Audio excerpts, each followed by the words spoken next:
Good afternoon and welcome to the Midday News. I'm Shamela Pullen. Here's what we have in the bulletin. Ghana deploys nurses to bolster Jamaica's health care. First hurricane shelter payment on track for January. And later in sports, under-17 reggae girls secure first win in World Cup qualifiers. Now the details. The police are keeping a close watch on Spanish Town Road, where workers employed to MPM Waste Management are protesting. This is against the death of a sanitation officer. TVJ News understands that 23-year-old Garfield Johnson received severe burns on January 16 while working in the Greenwich Farm community in St. Andrew. He succumbed to his injuries Tuesday. Called the solid waste management. The garbage that was by the train line. The Garfield was one of the person that was there to clean the area. However, JPS was not notified that the work will be doing that specific morning so that they can disconnect electricity. Garfield Johnson was electrocuted, burned. Him organs them mash up. Him heart, him liver, him lungs, everything. In extending condolences to the deceased man's family, NSWMA Chief Executive Officer Audley Gordon says an investigation will be launched. NSWMA, I visited Garfield in the hospital and really thought at my visit, where I met his mom, that he would have made it. We didn't expect this. So for us, it's very painful. Garfield was a good worker, and he is he's just sadly missed, and which is why we are here this morning. I heard of the peaceful protest that's ongoing. I understand it fully. I am here as part of that mourning group. The directors of the NSWMA are all here because we feel this pain. In the meantime, after coming under fire for the slow pace of garbage collection in areas hit by Hurricane Melissa, the National Solid Waste Management Authority, NSWMA, is reporting improvements. O'Shane Masters reports. The newly established Debris Management Committee under the National Solid Waste Management Agency is now seeing success. Executive Director Audley Gordon says the team was formed in response to the significant amount of cleanup required in the western region of the island. He adds that the committee is operating in a systematic and coordinated manner to improve efficiency. We are going into rural St. James, the deeper pockets, and we have identified some routes that we'll be targeting. And Ms. Johnson will elaborate on that when she speaks. We are also guided by new intelligence every day. And so even this spot of ground where we are this morning is because our intelligence from the Debris Management Committee that's doing our mapping had led us here. We wouldn't see this normally if you drive on the main road. Actually, we learned of this. And so this morning we are cleaning up this very important corridor. And there's a lot here to be removed. In the meantime, Chair of the Debris Management Committee, Shanique Johnson, says the team is working closely with the Jamaica National Heritage Trust. In Black River, it's going to take some time to be done because we have to be mindful of the heritage sites. And we are working in close collaboration with the Jamaica Heritage Trust as to which buildings we can really remove the debris from. Because we might see it as debris, but to be honest, it might be things that the Jamaica Heritage Trust would need for the continuation of the heritage sites that are in the area. However, addressing concerns about the timeline for return to normal garbage collection across the island, Mr. Gordon says updates will be provided in March. We are mapping the country in the most affected areas, and we are coming upon more and more of these kind of things where you didn't expect to see stuff. You are seeing it in bushes, you are seeing it as you go along. It's not something like you have everything bungled up in a big heap one place. So you can go there, like I can tell you at Independence Park, we'll finish it this week. Because we are looking at it, we look at what we have moved already, and we look at where we are now, so we can make a reasonable assumption that in 3-4 days, bam, we will finish. As it relates to illegal dumping sites, Mr. Gordon said, we believe that there's a lot of ignorance in the system. A lot of, people do things without even understanding fully the implications of what they're doing. We want to go out and have the conversation with them to make sure that we communicate the best practices, the best approaches. We want to get the public into a place where personal responsibility is not coerced. It just happens as a duty. O'Shane Masters, TVJ News. Hurricane victims still living in shelters will receive their first payments under the government Shelter Recovery Program at the end of the month. Information Minister Dr. Dina Morris-Dixon made the announcement at today's post-cabinet press briefing. This is the last week in January, and I confirmed with the minister this morning, Minister Charles, that we are on track to make first payments this week. And so I have to congratulate the Ministry of Labour. When we say we're going to do something in this administration, we do it.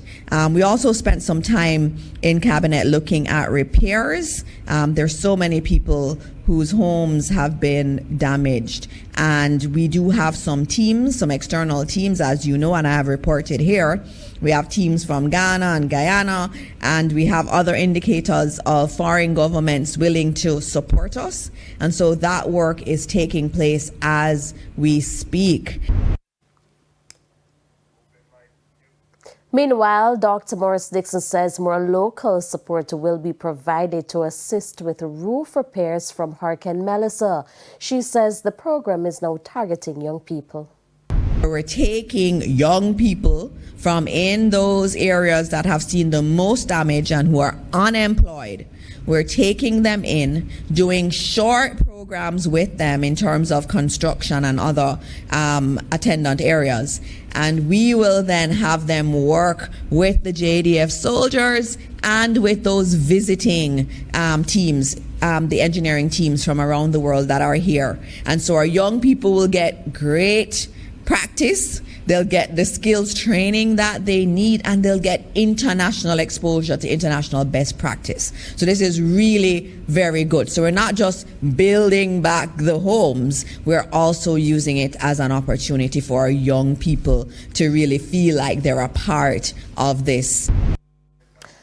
There is a growing call to protect vulnerable groups as technology continues to advance. The appeal comes from the Office of the Information Commissioner, Celia Barkley. She was speaking at the International Data Privacy Conference now underway at the University of Technology, Jamaica.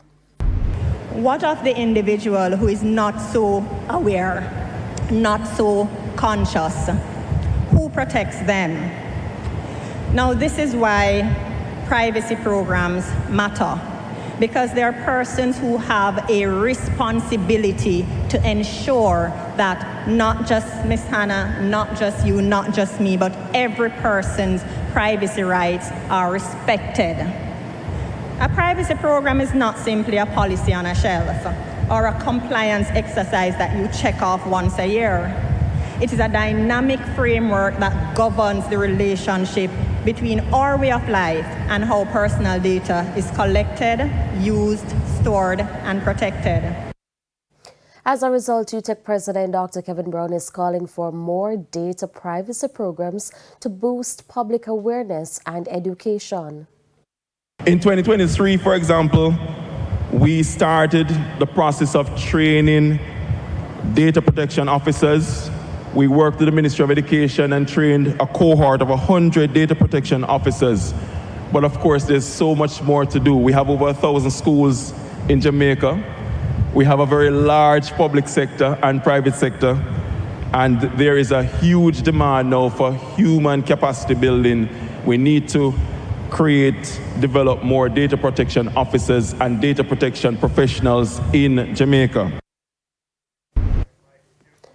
The St. Mary Police Municipal Corporation stakeholders and vendors held a meeting recently to address congestion in Highgate. The problem has led to traffic delays and poses safety risks, especially for children. Alia Bryant reports. Motorists and pedestrians in Highgate St. Mary continue to face daily challenges as sidewalk vending and reckless drivers clog the streets. Can you imagine a child is walking from school and because the sidewalk block, that child has to step down into the road to make his way to wherever he's going. And during that time, maybe a motorist hit that child. How would you feel to know that it was because of blocking of the sidewalk why that child had to walk down in the streets and an accident happened? Mayor of Port Maria, Fitzroy Wilson, reassured vendors that he stands ready to support their hustle, but warned that without organization, the chaos in the town could leave room for criminal activity. We don't want you to be congesting the sidewalks when we have criminals coming in from other parishes. Come in here, rob and dress and flex amongst you in the congested town Highgate. And when they rob you, they just leave the town and gone. And then you hear that robbery in Highgate and everybody have Highgate as a bad place, like robbers and gunmen and stuff in Highgate. We want Highgate to remain the peaceful place that it has always been. And although vendors are welcoming news of a designated area to conduct their business, they are demanding a clear timeline for when this will be done. We need a suitable place for all of us that we can really operate without any fears or problem with the security force. And acting manager for the northern region of the Transport Authority, Rohan Smith, issued a warning to motorists who contribute to the traffic congestion. We are here not to be draconian, not to be bucky masters in Jamaica terminology, but to be a body that can be reasoned with, and you are sure that you are going to be dealt with fairly.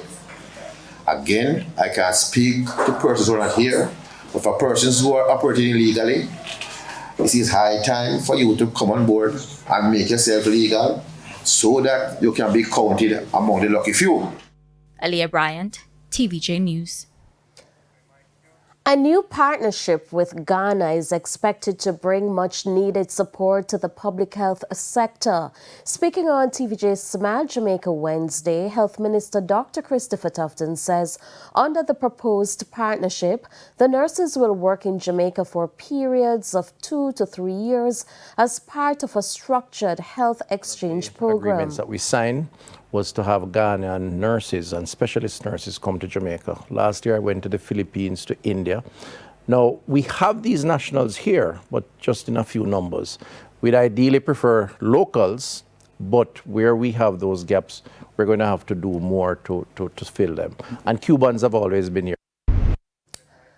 It's time for a break. Stay with us, more stories when we return.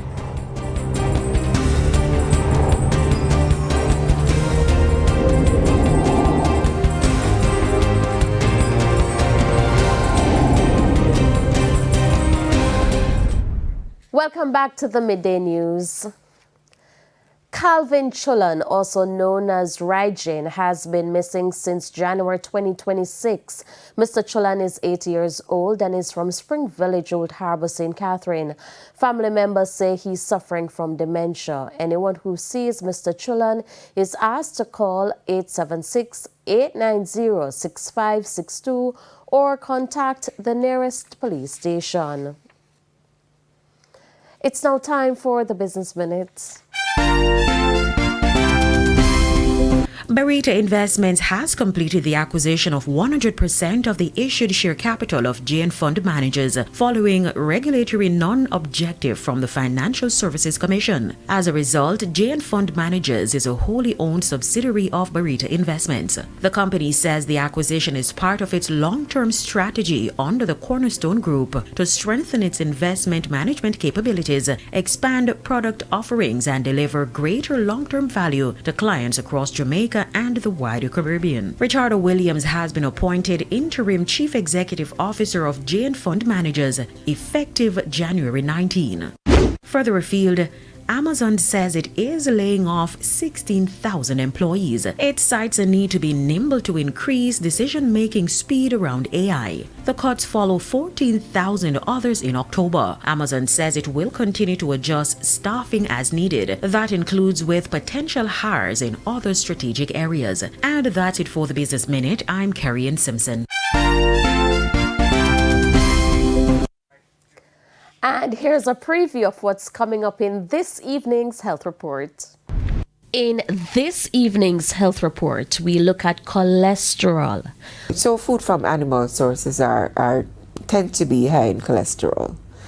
There are dietary cholesterol sources. So your plant-based foods, you wouldn't get cholesterol, but you get I wouldn't say an equivalent, but we call it phytosterols, similar-ish to cholesterol, but have different properties. But cholesterol itself, dietary cholesterol, it can lead to, it's one of the risk factors for your cardiovascular illnesses. That's the health report in Primetime News at 7. And now for today's healthy living tip. Limit saturated and trans fats. Aim for at least 30 minutes of moderate activity most days of the week. Losing even a small amount of weight can help lower your cholesterol. Avoid tobacco smoke. Limit alcohol. And take medications if prescribed. It's now time for the top regional and international stories. In the region, Suriname's Ministry of Health is investigating a death linked to the chikungunya virus days after an outbreak was confirmed. Health officials say 8 cases have tested positive with no recent travel reported. The Bureau for Public Health is tracing contacts and increasing surveillance. Now, chikungunya is spread by the Aedes mosquito and causes fever and severe joint pain. Residents are urged to use paracetamol and seek care if symptoms worsen. And on the international scene, tragedy in Texas. 3 brothers, ages 6, 8, and 9, died after falling through ice on a private pond north of Dallas. The Arctic blast has claimed dozens of lives and is disrupting travel by air and sea, with ferries halted in New York City. More than 500,000 customers remain without power as forecasters warn of a potential bomb cyclone this weekend. And those were the top regional and international stories. I'm Aaliyah Bryant. We head to a quick break. When we come back, we'll have your midday sports report.